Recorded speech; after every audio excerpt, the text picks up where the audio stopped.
성도 여러분 안녕하십니까? 네, 안식일이 시작되는 이 시간에 주님의 전에 오신 성도님들과 또 온라인으로 함께 하시는 성도님들 모두 환영합니다. 이번 한 주 동안 덥고 비도 오고 그런 장마철이었는데 하나님의 은혜 가운데 모두 평안하셨는지 모르겠습니다. 일주일 동안 수고하셨으니까 안식일이 주는 평안과 하나님이 주는 축복이 함께 하시길 바랍니다. 오늘은 선택과 집중이라는 주제로 말씀을 드리고자 합니다. 나의 선택이 영원한 운명을 결정짓는 중요한 선택임을 깨닫는 그런 시간이 되면 좋겠습니다. 먼저 성경 말씀 마태복음 6장 24절부터 25절 말씀입니다. 한 사람이 두 주인을 섬기지 못할 것이니 혹 이를 미워하고 저를 사랑하거나 혹 이를 중히 여기고 저를 경히 여김이라. 너희가 하나님과 재물을 겸하여 섬기지 못하느니라. 그러므로 내가 너희에게 이르노니 목숨을 위하여 무엇을 먹을까 무엇을 마실까 몸을 위하여 무엇을 입을까 염려하지 말라. 목숨이 음식보다 중하지 아니하며 몸이 의복보다 중하지 아니하냐. 우리의 삶은 선택과 집중의 연속입니다. 우리가 무엇을 선택하고 또 자신의 시간과 관심을 어디에 집중하느냐에 따라서 우리 인생이 달라진다고 생각합니다. 우리가 선택한 것으로 인해 우리의 인생이 꼴지어지고 또 우리의 삶의 방향이 결정됩니다. 우리의 선택은 아침에 일어날 때부터 밤에 잠들기 전까지 끊임없이 계속 이어지고 있습니다. 무엇을 먹을까, 무엇을 입을 것인가, 또 어느 길로 갈 것인가, 또 어느 학교에 다녀야 할 것인가, 어떤 직장을 들어가야 될까, 또 결혼은 누구와 할까, 교회를 다닐까, 절에 다닐까 등 많은 선택을 하면서 저희는 살고 있습니다. 하지만 우리가 선택할 수 없는 것도 있습니다. 우리가 어떤 부모 밑에서 태어나느냐, 그것은 우리 마음대로 선택할 수가 없습니다. 그러나 대부분은 하나님께서 우리 마음대로 선택할 수 있도록 자유의지를 주셨습니다. 그런데 선택 중에서는 무엇을 우리가 선택하느냐에 따라서 우리의 인생이 아주 달라지는 것들이 있습니다. 어떤 옷을 입을까 하는 것은 인생에 그다지 중요하지 않습니다. 하지만 배우자를 선택하는 것이나 내가 어떤 학교에 진학하는 것, 또 어떤 직장에 들어가는 것, 그리고 어떤 종교를 믿느냐, 그것들은 우리에게 아주 크고 중요한 선택이 될 것입니다. 옛날 모 광고와 같이 순간의 선택이 10년을 좌우하는 것이 아니라 평생이 달라지고 영원히 달라지는 선택이 있습니다. 이렇듯 선택은 참으로 중요합니다. 우리가 선택을 할 때 어려움이 있을 경우 전문가에게 조언을 구하거나 주변 지인에게 물어보기도 하고 내가 스스로 판단해서 선택을 할 때도 있습니다. 하지만 최종 선택은 결국엔 내가 하는 것이고 내가 선택한 것에 대한 모든 책임은 바로 내가 져야 하는 것입니다. 우리가 이렇게 끊임없이 선택을 하는 것은 이 땅에서 성공과 풍요로운 삶을 위해서 하는 것이고 또 우리는 선택한 것을 이루기 위해서 그것을 집중하며 살고 있습니다. 이러한 성공을 위해서 선택과 집중은 경영학에서도 중요한 요소라고 합니다. 경영학적 선택과 집중은 조직이 성공적인 전략을 수립하고 실행하는 데 있어서 중요한 요소이고 올바른 선택과 집중은 조직의 경쟁력을 향상시키고 또 지속적으로 성장과 발전을 이루는 데 기여합니다. 선택과 집중으로 성공한 사례 두 가지만 살펴보겠습니다. 첫 번째는 넷플릭스입니다. 넷플릭스의 CEO 리드 헤이스팅스는 초창기부터 온라인 스트리밍 플랫폼에 집중을 했다고 합니다. 그는 DVD 임대 사업에서 온라인 스트리밍 서비스로 전환을 주도하였고 이러한 선택과 집중 덕분에 넷플릭스는 글로벌 콘텐츠 업체로 성장을 했습니다. 두 번째는 우리가 잘 알고 있는 애플입니다. 창업자 스티브 잡스는 애플을 창립한 후에 제품 디자인과 사용자 경험에 집중을 하였습니다. 그는 시장에서 다양한 기회가 있음에도 불구하고 제품 라인을 단순화하고 직접적인 소비자 경험에 중점을 두었습니다. 이는 애플의 혁신적인 제품을 지속적으로 출시하고 사용자들의 충성도를 높이는 데 많은 기여를 했다고 합니다. 지금 살펴본 사례들은 각각의 특정 분야나 제품을 선택하고 또 성장시키기 위해서 집중함으로써 성공을 이룬 사례들입니다. 이것도 선택과 집중은 기업 또는 개인이 자원과 노력을 효율적으로 사용하고 목표를 달성하는 데 중요한 접근 방식입니다. 그럼 우리가 신앙적 선택과 집중의 중요성에 대해서 살펴보겠습니다. 우리의 신앙에 있어서도 하나님을 선택할 것인가 아니면 사단의 편에 설 것인가가 매우 중요하다고 생각합니다. 이러한 선택으로 우리의 미래가 결정되기 때문입니다. 하나님은 우리에게 선택의 자유를 주셨습니다. 우리가 하나님의 뜻을 선택했을 때는 우리는 영적으로 성장하고 또 하나님과 더 깊은 관계를 형성할 수가 있습니다. 그와 반대되는 선택을 했을 경우에는 하나님과의 단절됨으로 어려움을 겪고 세상의 유혹에 빠져서 타락의 길로 가게 됨을 성경에서 우리는 잘 볼 수가 있습니다. 성경 말씀을 보면 창세기부터 요한계시록에 이르기까지 수많은 선택과 또 그 선택에 대한 결과에 대해서 자세하게 말씀을 하고 있습니다. 창세기에 아담과 하와가 선악과를 먹는 잘못된 선택으로 죄가 시작되었고 또 요한계시록에는 마지막 때 하나님의 인과 또 짐승의 표에 대한 선택의 결과에 대해서 잘 나타나 있고 우리에게 올바른 선택을 해야 된다고 말씀을 하고 있습니다. 그러면 우리가 잘 알고 있는 아브라함과 롯의 선택에 대해서 한번 살펴보겠습니다. 창세기 13장 6절부터 11절 말씀입니다. 그 땅이 그들이 동거하기에 넉넉하지 못하였으니 이는 그들의 소유가 많아서 동거할 수 없었음이니라. 그러므로 아브라함의 가축의 목자와 롯의 가축의 목자가 서로 다투고 또 가나안 사람과 브리스 사람도 그 땅에 거주하였는지라.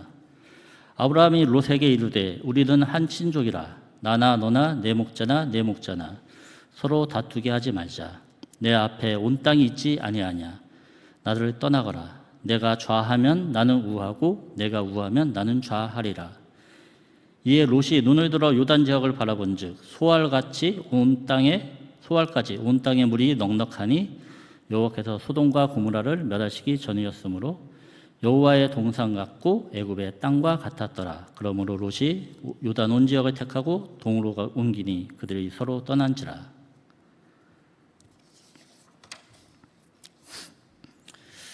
하나님의 부르심을 따라 길을 떠난 아브라함은 그의 조카 롯과 함께 가나안의 네게부 지역에 머물게 되었습니다.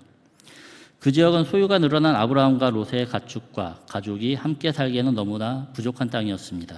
아브라함과 롯의 목자들은 물과 목초지를 차지하는 문제로 잦은 다툼을 일어나게 되었고 아브라함은 더 이상의 다툼이 일어나지 않게 하기 위해서 롯에게 먼저 땅을 선택하도록 하였습니다. 10절 말씀을 보면은 이에 롯이 눈을 들어 요단 지역을 바라본즉 소알까지 온 땅에 물이 넉넉하니 그 다음에 성경에는 뭐라고 나옵니까? 여호와의 동산 같고 애굽의 땅과 같았더라. 그런 말씀이 나옵니다. 부조화 선지자 133페이지에서는 다음과 같이 말씀하고 있습니다. 롯이 번영한 것은 아브라함과 동거하였던 덕택이었으나 그는 자신의 은인에 대하여 감사하는 마음을 나타내지 않았다.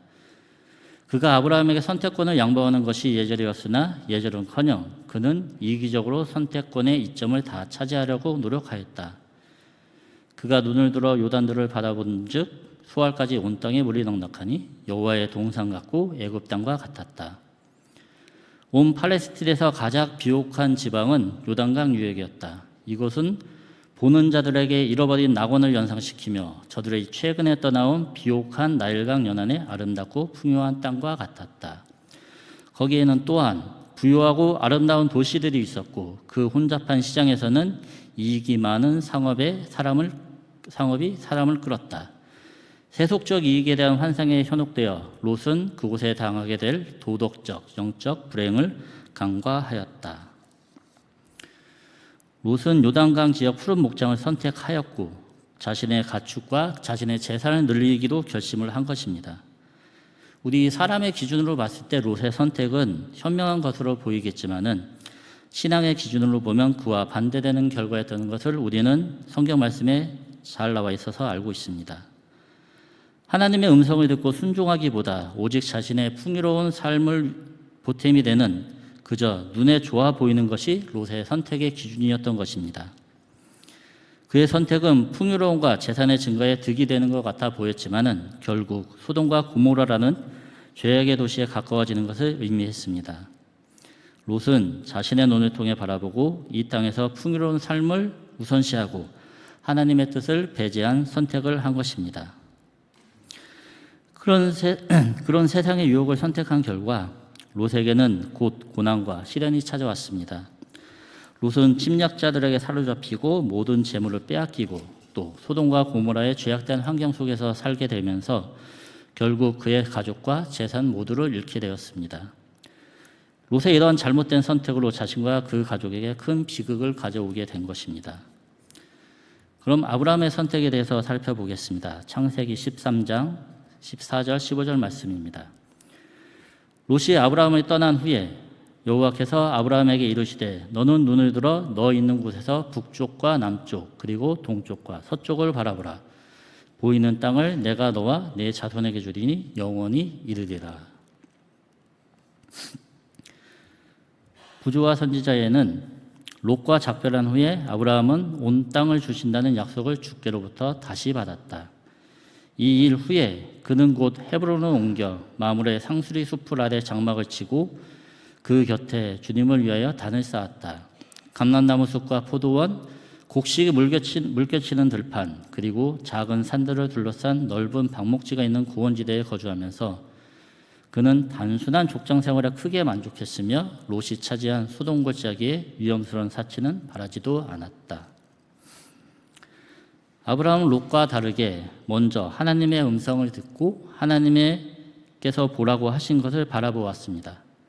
아브라함의 선택은 지금 당장은 좋아 보이지 않고 왠지 손해보는 것 같았지만은 하나님의 약속을 믿고 하나님께서 주신 땅에 거주하기로 결심을 한 것입니다.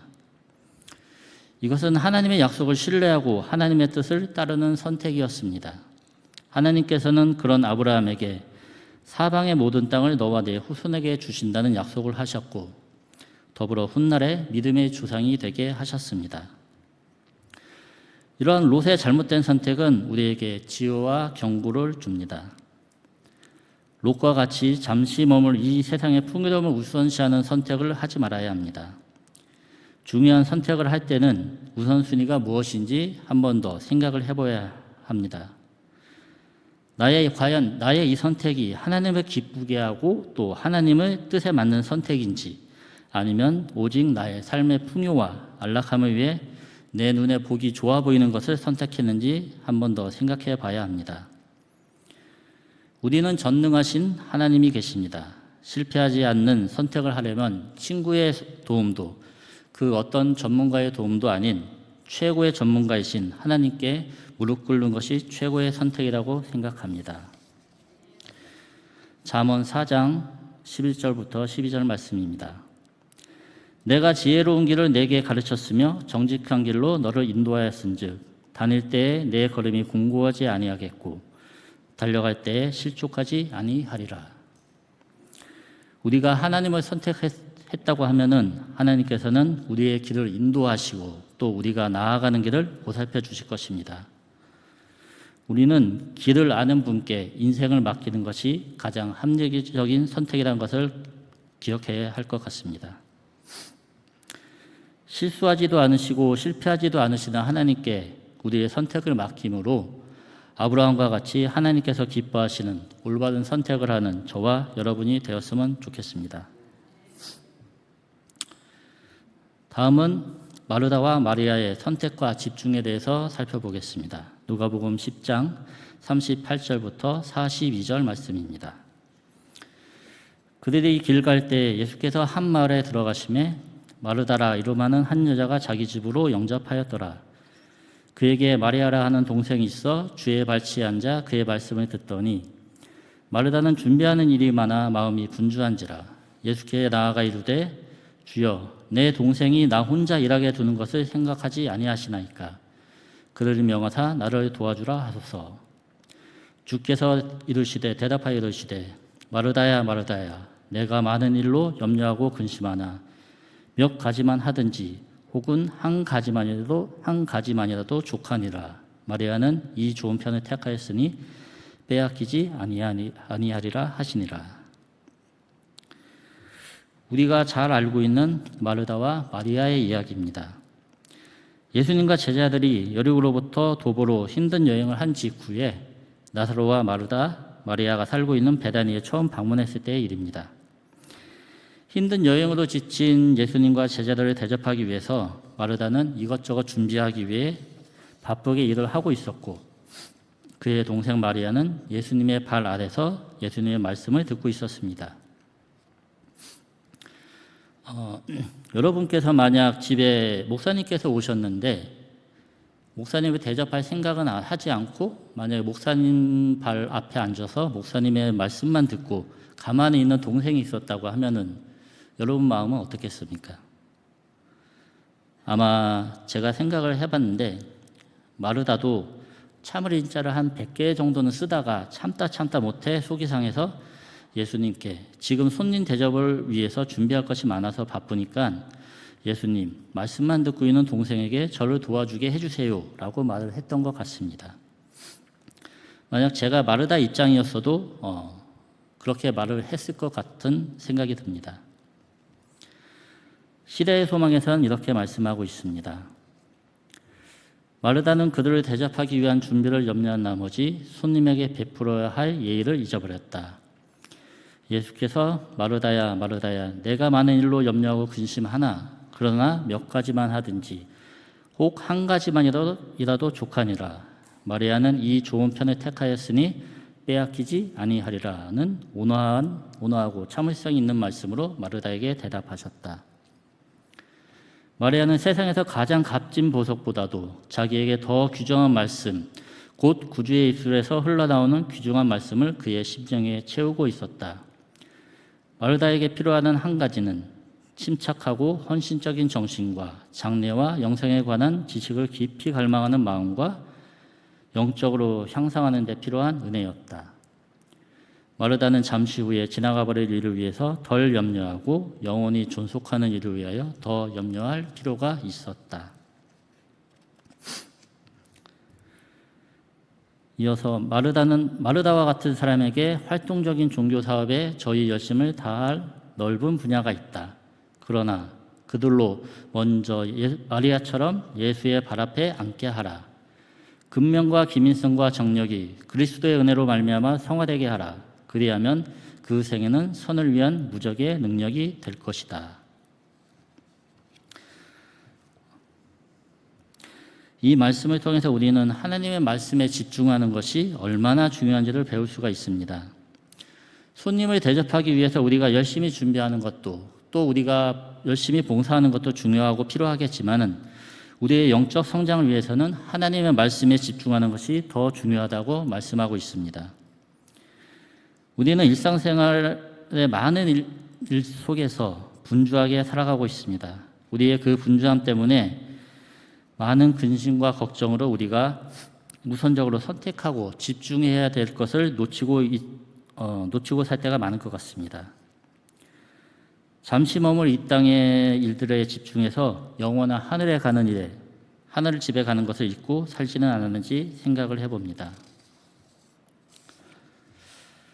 석유왕 록펠러는 다음과 같이 말하였습니다. 하나의 목표를 향해 나아가기 위해서는 다른 것들을 제한해야 합니다. 집중은 성공의 비결입니다. 이 땅에서 성공을 하기 위해서도 하나의 목표를 선택했다고 하면은 그것에 집중하고 그 외의 모든 것들은 제한해야 한다고 말을 하고 있습니다. 하물며 우리가 하늘에 가기 위한 목표를 선택했다고 하면은 세상의 유혹들을 제한하는 것은 당연하다고 생각합니다. 하나님께서는 우리에게 한 사람이 두 주인을 섬기는 것은 불가능하다고 말씀하셨습니다. 하나님과 재물을 동시에 섬길 수 없다는 것입니다. 하나를 선택했다고 하면은 다른 하나는 버려야 하는 것입니다. 우리의 구원을 선택할지 아니면 세상의 재물을 위해 늘 분주하고 근심하면서 살 것인지 우리는 선택을 해야 합니다. 예수님께서 이에 대한 답을 성경 말씀으로 알려주셨습니다. 마태복음 6장 33절입니다. 그런즉 너희는 먼저 그의 나라와 그의 의를 구하라. 그리하면 이 모든 것을 너에게 더하시리라. 우리가 먼저 하나님의 나라와 그의 의를 찾을 때 다른 모든 것들이 더해질 것이라는 것을 약속하신 말씀입니다. 우리가 이런 하나님의 뜻에 부합되는 선택을 하기 위해서는 매일의 기도의 생활로 하나님과의 관계를 이어가고 또 하나님께서 주신 성경 말씀을 매일 묵상하면서 살아야 합니다. 우리의 삶 속에서 기도와 말씀 묵상이 없다고 한다면 중요한 선택의 순간에 롯과 같은 그릇된 선택을 하게 될 것입니다. 끝으로 빌립보서 3장 13절부터 14절 말씀을 보고 마치겠습니다. 형제자매 여러분, 나는 아직 그것들을 붙들었다고 생각하지 않습니다. 내가 하는 일은 오직 한 가지입니다. 뒤에 있는 것은 잊어버리고 앞에 있는 것을 향하여 몸을 내밀면서 그리스도 예수 안에서 하나님께서 위로부터 부르신 그 부르심의 상을 받으려고 목표점을 바라보고 달려가고 있습니다.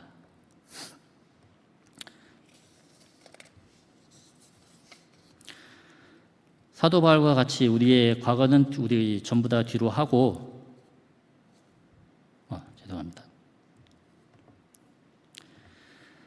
전부 다 뒤로 하고 우리 앞에 계시는 우리 하나님을 선택을 하고